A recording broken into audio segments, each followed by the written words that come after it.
Hello students, this is Kundan Gupta and today we will discuss the most important topic of class 9, that is exponents. Exponents important इसलिए है क्योंकि जब आपने शुरू में addition, subtraction, multiplication और division सीखा था और आज आप उसका यूज लगभग हर एक क्वेश्चन में करते हैं, ठीक उसी तरीके से एक्सपोनेंट का यूज अब आप नेक्स्ट यानी कि आगे के क्लासेज में करेंगे, इसीलिए बहुत इम्पॉर्टेंट है और बहुत इजी भी है। तो चलिए स्टार्ट करते हैं। आपने प्रीवियस क्लासेज में बहुत सारे नंबर्स ऐसे पढ़े होंगे जो कुछ इस फॉर्म में होंगे।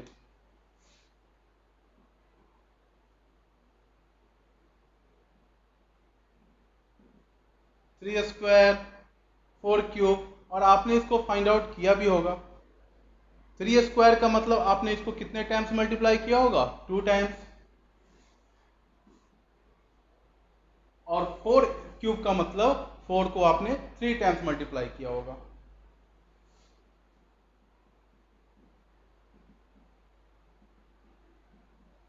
तो ये हो गया 9 और ये हो गया 64। इस टाइप के सॉल्यूशंस तो आपने पिछले क्लासेज में किया होगा। तो इसी टाइप का जो क्वेश्चन होता है वो हमें पढ़ना है एक्सपोनेंट्स में, लेकिन 9th क्लास में हम लोग कुछ हाई लेवल के क्वेश्चन करेंगे। तो चलिए स्टार्ट करते हैं कि एक्सपोनेंट कहते किसे हैं। स्टार्ट, क्योंकि जब तक आप कोई टॉपिक पढ़ें और पढ़ने के बाद आपको ये नहीं मालूम हो कि उसको हम बोलते क्या हैं, तो केवल क्वेश्चन सॉल्व कर लेने से कुछ नहीं होता है। तो इसीलिए एक्सपोनेंट को पढ़ने के लिए आपको ये देखना होगा कि मैंने एक फॉर्म लिखा है नंबर का a⁴n। तो ये जो a है इसे हम क्या बोलते हैं? तो a इज कॉल्ड बेस। इसे हम क्या बोलते हैं? बेस। ये a हमारा क्या है? बेस, या फिर इसको रेडिकेंड भी बोलते हैं। याद रखिएगा, बहुत इंपॉर्टेंट है। बेस तो लगभग सब कोई जानता है, लेकिन इसका दूसरा नाम जो है रेडिकेंड, ये बहुत कम लोग जानते हैं। तो इसीलिए इसको आप ये भी जानिए कि जो बेस है उसे रेडिकेंड भी बोलते हैं। और जो n है वो तो आप जानते हैं, आपने पहले उसका नाम पावर पढ़ा हुआ है, उसे हम पावर बोलते हैं। लेकिन पावर के अलावा भी कुछ नेम होते हैं, और वो क्या क्या होते हैं? इंडिसेज या एक्सपोनेंट्स। ये जो ऊपर n आप देख रहे हैं इसे हम पावर बोलते हैं, या इंडिसेज बोलेंगे, या फिर एक्सपोनेंट्स बोलेंगे। तो ये दोनों नेम और ये नेम आपके लिए इम्पोर्टेंट है, आप इसे ध्यान में रखिएगा, दिमाग में रखिएगा। तो अब हम बात करते हैं कि एक्सपोनेंट में हमें करना क्या है। एक्सपोनेंट में जो हमें क्वेश्चन सॉल्व करने हैं उसमें सबसे इंपॉर्टेंट टॉपिक ये है कि आपको एक्सपोनेंट के सारे लॉज मालूम होने चाहिए कि एक्सपोनेंट के रूल्स कौन कौन से हैं, एक्सपोनेंट के लॉज कौन कौन से हैं। तो आप इसे नोट कीजिए और उसके बाद हम लोग लॉज देखते हैं कि लॉज ऑफ एक्सपोनेंट्स क्या क्या है।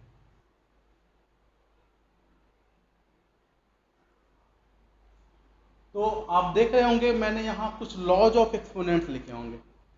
आपके बुक में, आपके पास आर डी शर्मा की बुक हो, आयसवाल की बुक हो, एनसीईआरटी की बुक हो, आपके बुक में देखिएगा 6 to 7 रूल्स ने दिए हुए हैं, और आपको यहाँ दिख रहा होगा 15 रूल्स।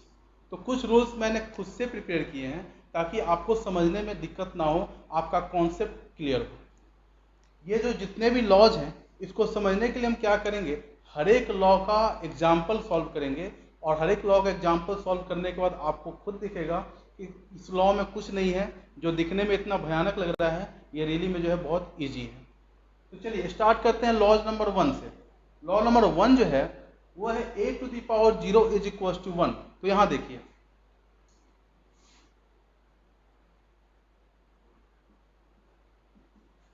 कहीं भी आपको पावर अगर 0 दिखे ना, कहीं भी अगर आपको पावर 0 दिख रहा है तो इसका मतलब आपको उसकी वैल्यू 1 कर देनी है, चाहे बेस में कितना भी बड़ा नंबर हो, उससे कोई फर्क नहीं पड़ता है। जैसे देखिए x⁴ 0 है तो इसकी वैल्यू क्या लिखेंगे? 1। तो यहाँ वेरिएबल का पावर हो या कांस्टेंट का पावर हो, उससे कोई फर्क नहीं पड़ता। अगर मैं यहाँ लिखूं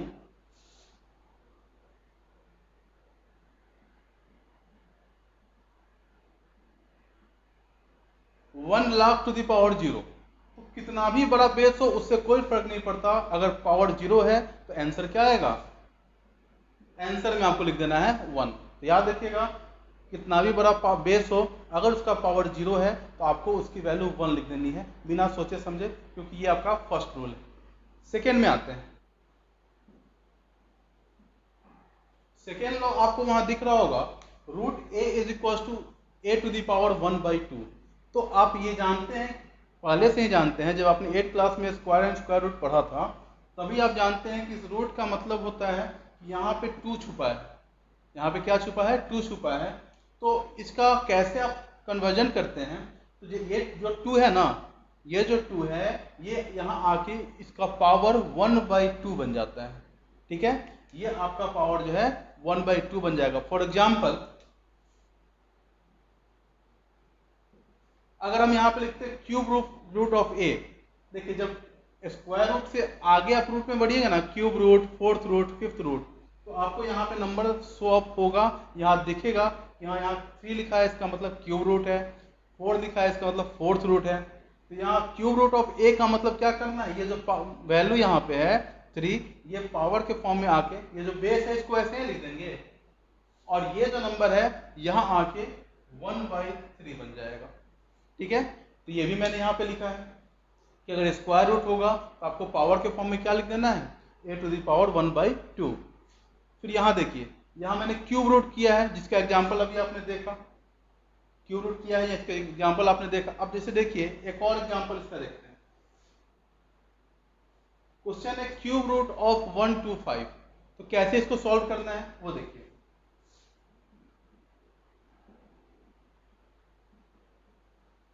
हमने 125 का पावर 1/3 कर दिया क्योंकि क्यूब रूट था, तो ये पावर के फॉर्म में जब आएगा तो ये 1/3 हो जाएगा।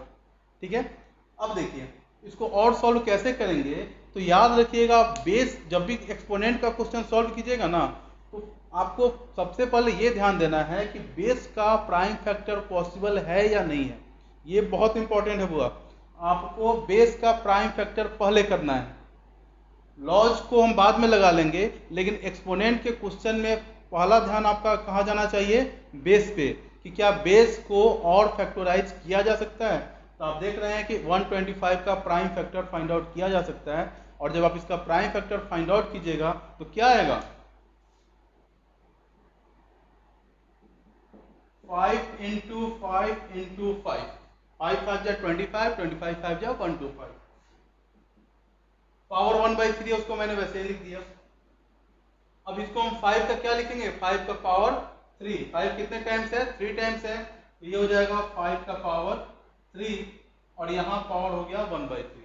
अब आपको दिख रहा होगा कि यहाँ भी पावर है और इसका भी पावर है, यानी कि पावर का पावर है, और ऐसा एक लॉ मैंने आपको यहाँ बता दिया है, और वो लॉ नंबर है आपका 8 में। आप देखिए कि पावर का पावर होता है तो हम क्या करते हैं, तो पावर का जब पावर हो तो दोनों ही पावर में मल्टीप्लाई हो जाती है, यानी कि पावर का अगर 4-5 पावर आप कर दें तो जितने भी पावर्स हैं सबको आपस में मल्टीप्लाई कर देते हैं। तो यहाँ पावर का पावर है तो क्या करेंगे, इनको आपस में मल्टीप्लाई कर देंगे। कैसे,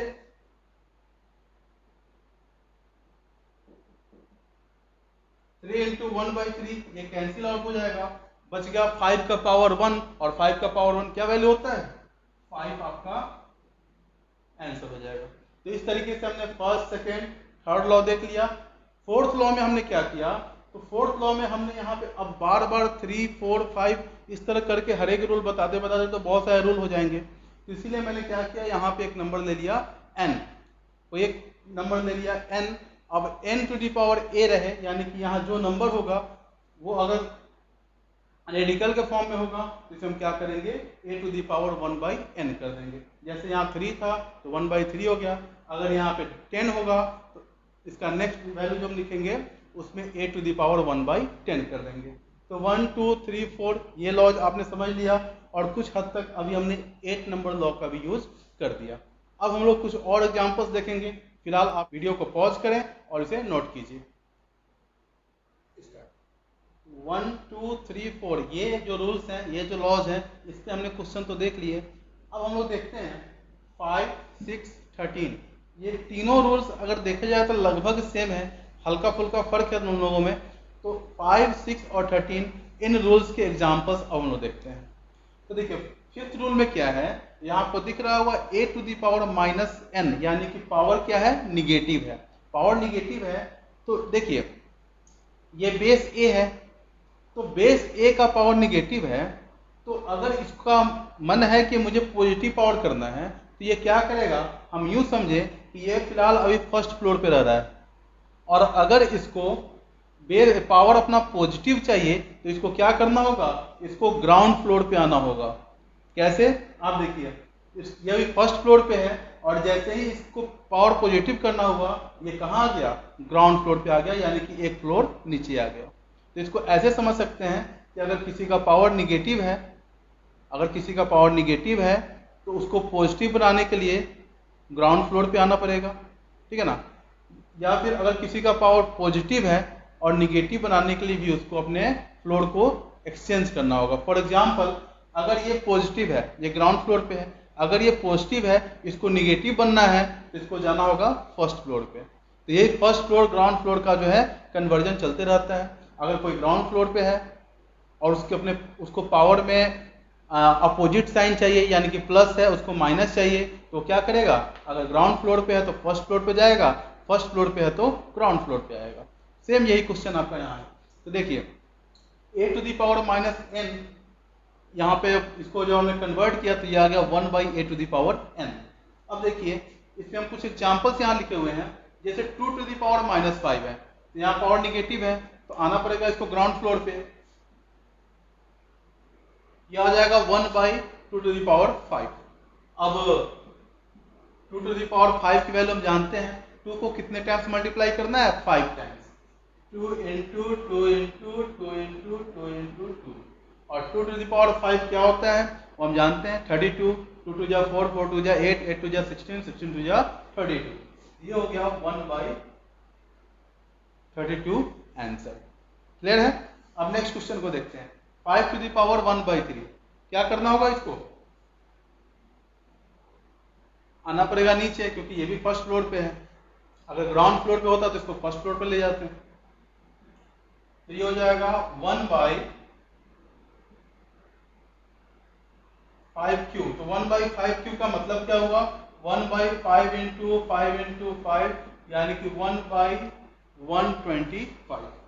अब इसको देखते हैं, ये अगर देखा जाए तो रोल नंबर 13 पे है, इसका भी वही सिस्टम है। फिलहाल ए फर्स्ट फ्लोर पे है और बी यहाँ ग्राउंड फ्लोर पे है, पावर है इनका निगेटिव। तो जब इस बेस को, ये जो बेस है a बाई बी, इसको अपने पावर को पॉजिटिव करना होगा, तो देखिए इनका भी इंटरचेंजिंग हो रहा है। अब इसके इंटरचेंजिंग में देखिए कि जो पहले बेस जो था, जो बेस में आपका b था, वो अब चला जाएगा फर्स्ट फ्लोर पे और a आ जाएगा ग्राउंड फ्लोर पे। देखिए यहाँ पे इसका पावर पॉजिटिव हो गया, लेकिन उसके लिए इनको कीमत चुकानी पड़ी, और वो कीमत क्या थी, इनको अपना अपना फ्लोर एक्सचेंज करना पड़ा। यानी कि यहाँ पे जब पावर निगेटिव हो तो उस, और नंबर बेस जो है वो फ्रैक्शन में हो, तो न्यूमरेटर डिनोमिनेटर में के पास चला जाता है और डिनोमिनेटर न्यूमरेटर की जगह चला आता है, ये याद रखिएगा। तो यहाँ आइए, यहाँ है 81/49, तो सबसे पहले तो पावर यहाँ पे क्या है, निगेटिव है, तो इनको आपस में एक्सचेंज करना पड़ेगा।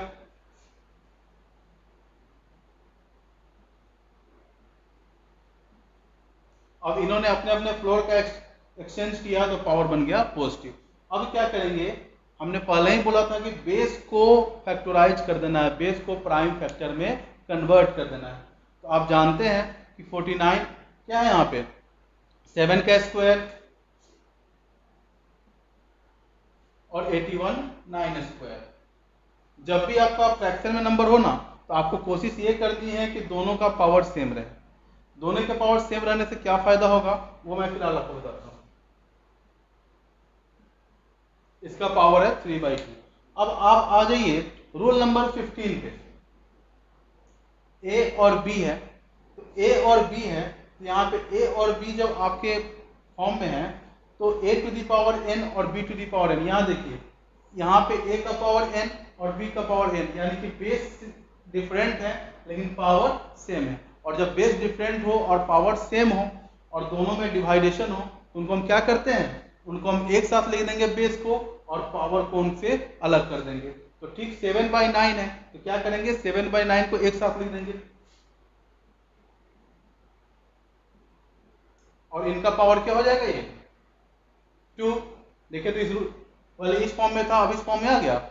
अब देखिए, लेकिन इसका पावर भी तो 3/2 है, पावर है इसका 3/2, तो अब क्या करेंगे, पावर का पावर होगा तो क्या करते हैं, मल्टीप्लाई करते हैं। तो 7/9 टू दी पावर, पावर से पावर मल्टीप्लाई हो जाएगा, 2 into 3/2, 2 cancel out,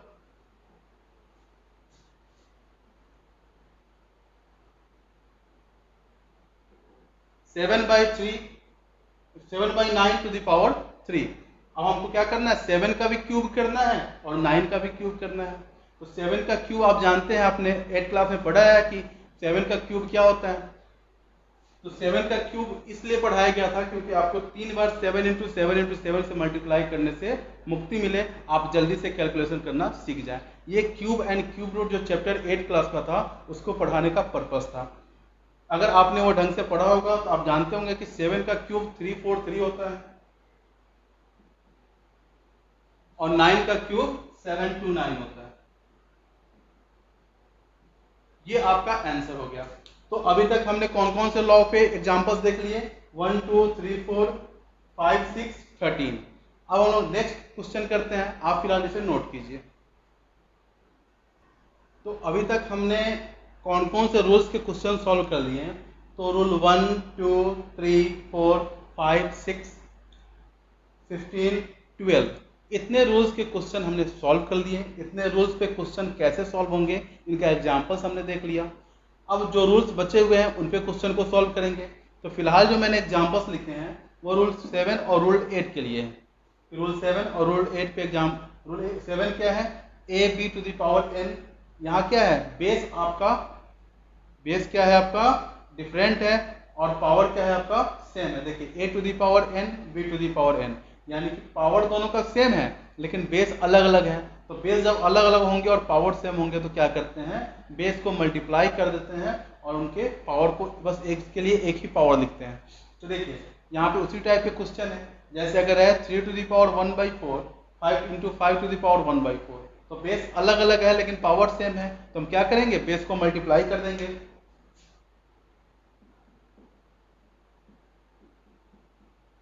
3 into 5 to the power 1/4, ये क्या हो जाएगा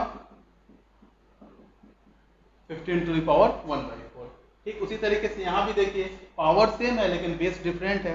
तो जब बेस डिफरेंट हो और पावर सेम हो तो फिर क्या करते हैं, मल्टीप्लाई। तो ये बेस का मल्टीप्लिकेशन हो जाएगा, 6 into 7 to the power 1/2, that means 42 to the power 1/2। Clear है। चलिए अब यहाँ देखते हैं। यहाँ आपका जो लॉ है वो लॉ 8 पे है, यानी कि पावर का पावर होता है तो क्या करते हैं, अभी कुछ देर पहले भी हमको वैसा एग्जांपल देखे थे कि पावर का जब पावर हो तो दोनों ही जितने भी पावर्स हैं उनको आपस में मल्टीप्लाई कर देते हैं। तो यहाँ 3 टू दी पावर 4 है और उसका पावर 1/4 है, तो क्या करेंगे, दोनों ही पावर को मल्टीप्लाई कर देंगे। बेस हमने लिख दिया और 4 इंटू 1/4, तो ये हो जाएगा कैंसिल आउट, बच जाएगा आपका 3 टू दी पावर 1 और 3 टू दी पावर 1 का मतलब 3 आपका आंसर हो गया। चलिए अब यहाँ देखिए, यहाँ थोड़ा आपको डिफरेंट क्वेश्चन लग रहा होगा लेकिन ये भी इसी क्वेश्चन के जैसा ही है। यहाँ आपके पास 1/3 टू दी पावर 4 है, तो यहाँ 3 का पावर 4 है, तो 1 तो ऐसा है कि हम उसको उसका पावर कुछ भी लिख सकते हैं। 1 का पावर 1 लाख भी कीजिएगा तो वैल्यू 1 ही आएगी। तो क्या 1 को 1 का पावर 4 लिख सकते हैं, क्योंकि 1 का पावर 4 करेंगे तो वैल्यू क्या आएगी, 1 ही आएगी। तो 1 की जगह लिख देते हैं 1 टू दी पावर 4, यहाँ हो गया 3 to the power 4, 3 to the power 4 और इनका पावर है 1/2। तो देखिए यहाँ पे ये मैंने आपको 12 नंबर एग्जांपल बताया था, सॉरी 12 नंबर नहीं, ये हमने 15 नंबर एग्जांपल्स बताया, 15 नंबर रूल्स बताया था कि a/b यहाँ रहे तो फिर क्या करना है और उसका पावर n रहे तो हम क्या करते हैं a to the power n और b to the power n कर देते हैं। यानी कि अगर पावर सेम हो, बेस अलग अलग हो और वो डिवाइड में हो तो फिर हम क्या करते हैं, यहाँ पे इनको एक साथ लिख देंगे बेस को और फिर इनका सेम पावर कर देंगे। लेकिन ध्यान रहे कि आपको दोनों ही न्यूमरेटर और डिनोमिनेटर दोनों ही बेस का पावर क्या करना है, सेम करना है, सेम रहना चाहिए। तो ये हो गया 1/3 टू द पावर 4 और इनका पावर है 1/2। तो फिर वही बात, पावर का पावर आ गया तो क्या हो जाएगा, मल्टीप्लाई।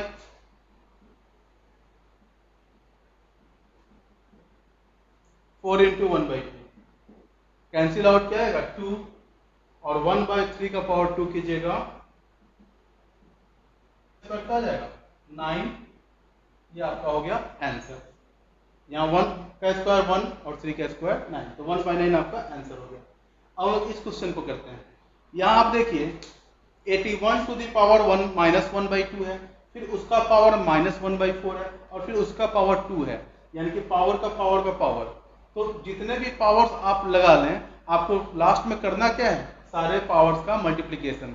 लेकिन उससे पहले मैंने आपको एक बात और बोला था कि जो बेस है उस बेस को आपको क्या करना है, सबसे पहले क्या कीजिएगा, उस बेस को प्राइम फैक्टर में कन्वर्ट कर दीजिएगा, यानी कि वो पावर के फॉर्म में बनना चाहे तो उसको बना दीजिएगा। तो 81 का प्राइम फैक्टर आप जानते हैं, 81 का प्राइम फैक्टर जब आप कीजिएगा तो 3 इंटू 3 इंटू 3 इंटू 3 आएगा, यानी कि 3 4 टाइम्स आएगा। डैट मीन्स 81 को 3 टू द पावर 4 लिख सकते हैं। आप उसका प्राइम फैक्टर पहले बहुत आसान है फाइंड आउट करना। 81 का जब प्राइम फैक्टर फाइंड आउट कीजिएगा तो 3 का पावर 4 आएगा, तो हम डायरेक्ट 3 का पावर 4 लिखते हैं।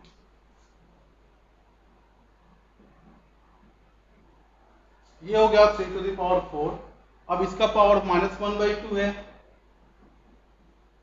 इसका पावर हमने क्या कर दिया, इनके सारे पावर्स को हम मल्टीप्लाई कर देते हैं।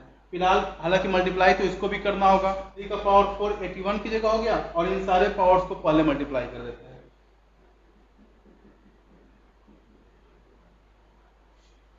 माइनस 1/2 इंटू माइनस 1/4 इंटू 2, 2 और 2 कैंसिल आउट होंगे। यहाँ माइनस और माइनस का मल्टीप्लिकेशन हो रहा है तो वो तो प्लस हो जाएगा, तो बच क्या गया, ये तो प्लस हो गया, माइनस लिखने की जरूरत नहीं है अब हमें। और नंबर क्या बचा, तो 1/4।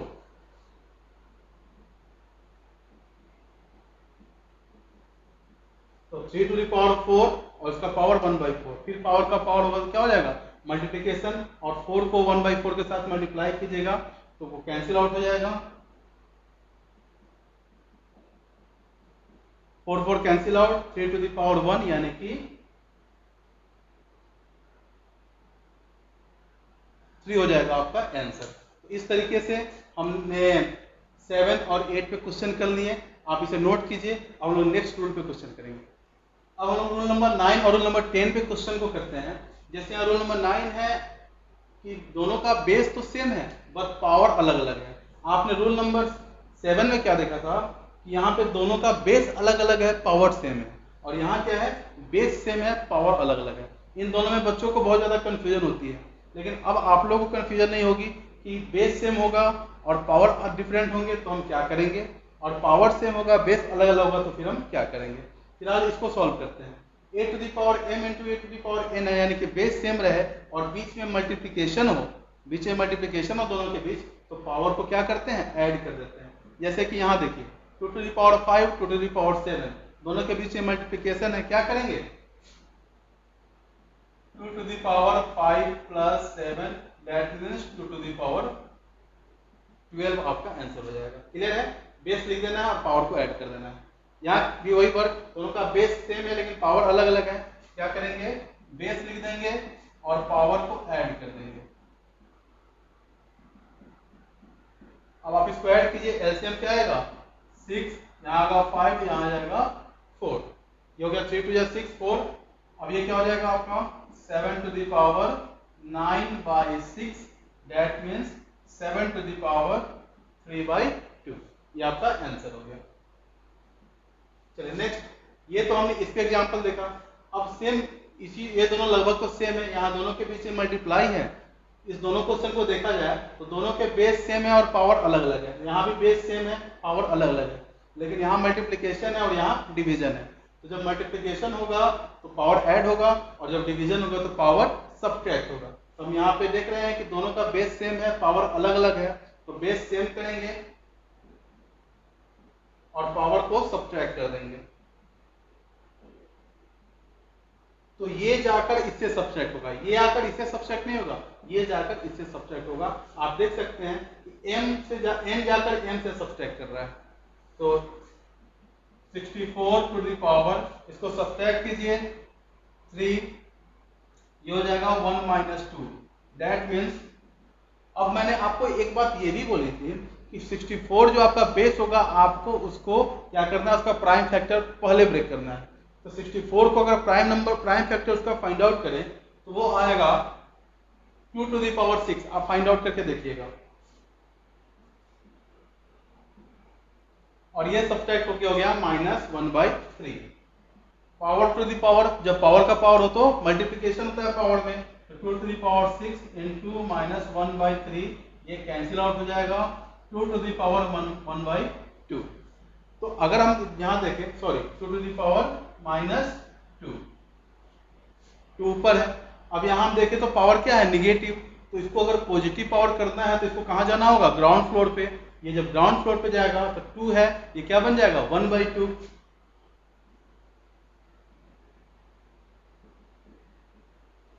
तो पावर पॉजिटिव हो गया, 1/2 का स्क्वायर करेंगे तो 1 का स्क्वायर 1 और 2 का स्क्वायर हो जाएगा 4। ये हो गया आपका आंसर। तो हमने रोल नंबर 9, 10 को भी कर लिया। अब हम लोग रूल नंबर जो बचे हुए रूल्स हैं 11, 13 और 15 को देखते हैं। आप इसे नोट कीजिए। चलिए, अब जो बचे हुए रूल्स हैं 11, 13 और 14, उस पर हम लोग क्वेश्चन को करेंगे। तो 11 जो रूल है वो आपका थोड़ा ध्यान से समझना होगा। यहाँ पे मैंने एक फॉर्म को दो अलग अलग फॉर्म में कन्वर्ट किया है, और दोनों ही फॉर्म में आप कन्वर्ट कीजिएगा तो आंसर सेम आएगा। कैसे सेम आएगा, तो जैसे देखिए a to the power m/n है, ठीक उसी तरीके से जैसे 4 to the power 3/2 है, तो 3/2 है, इस 3/2 जो है, तो 3/2 को हम 3 into 1/2 भी लिख सकते हैं, या 1/2 into 3 भी लिख सकते हैं, इससे इसको कोई फर्क नहीं पड़ता है। 3/2 को 3 into 1/2 लिख दीजिए, या 1/2 into 3 लिख दीजिए। तो इसी दोनों के कारण ये दो फॉर्म आया है। एक बार में क्या हुआ, 3 को पहले लिखा गया है, 1/2 को बाद में, और एक बार 1/2 को पहले लिखा गया और 3 को लिखा गया है बाद में। देखिए यहाँ पे 4 to the power 3/2, तो इसको हम क्या कर सकते हैं, 4 to the power 3 और 3 to the power 1/2, क्योंकि पावर का पावर होता है तो मल्टीप्लिकेशन होता है।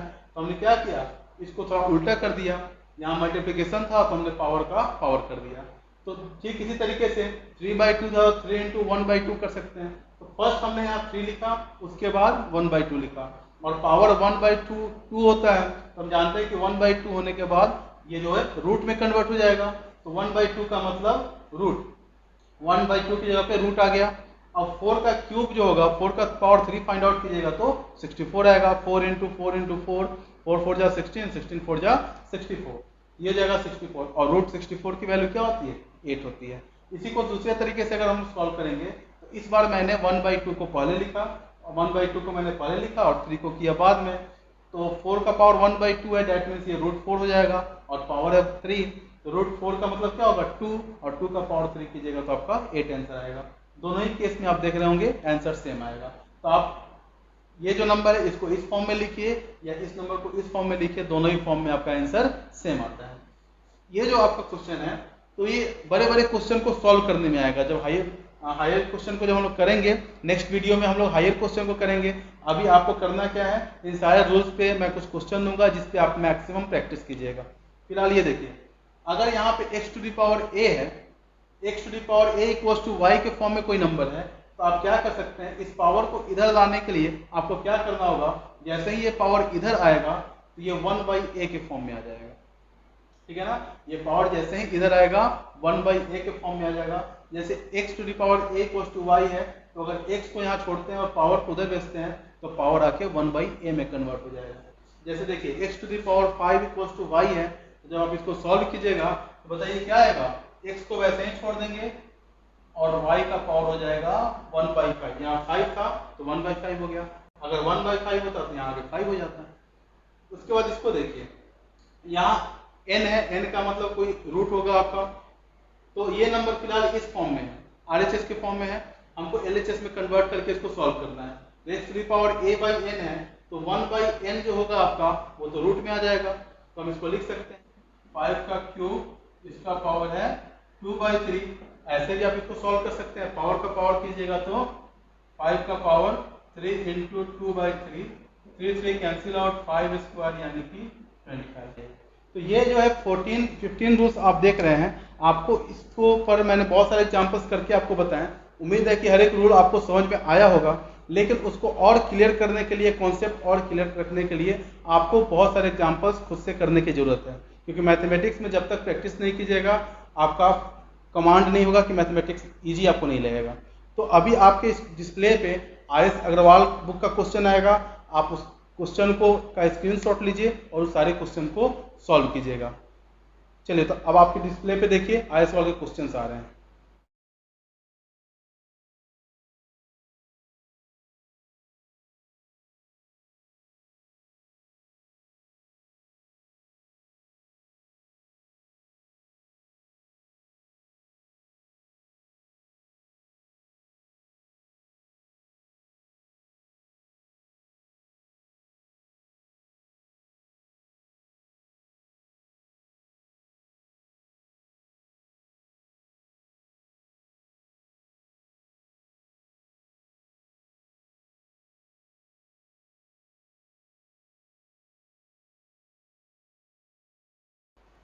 तो ये आपका RS वाला क्वेश्चन था। अब आपके डिस्प्ले पे RS अग्रवाल बुक के कुछ, RS वाले के बुक के बाद अब RD शर्मा बुक के कुछ क्वेश्चन आएंगे। आपको उन क्वेश्चन को भी सॉल्व करके प्रैक्टिस अच्छी तरीके से कर लेना है, क्योंकि नेक्स्ट क्लास में इतने ही रूल्स होते हैं, वो इतने ही रूल्स का यूज करके हम लोग बहुत बड़े बड़े क्वेश्चन को सॉल्व करने वाले हैं, जो कि देखने में आपको बहुत खतरनाक लगेंगे, लेकिन सॉल्यूशन बहुत इजी होगा। कब? जब आपका इन सारे रूल्स पे, इन सारे लॉज पे फोकस होगा तब। तो ये रहा आपका RD शर्मा का question.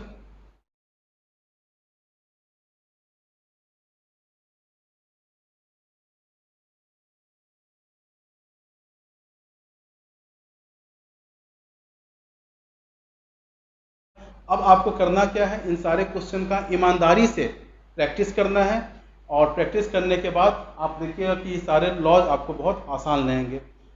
Thank you, have a nice day.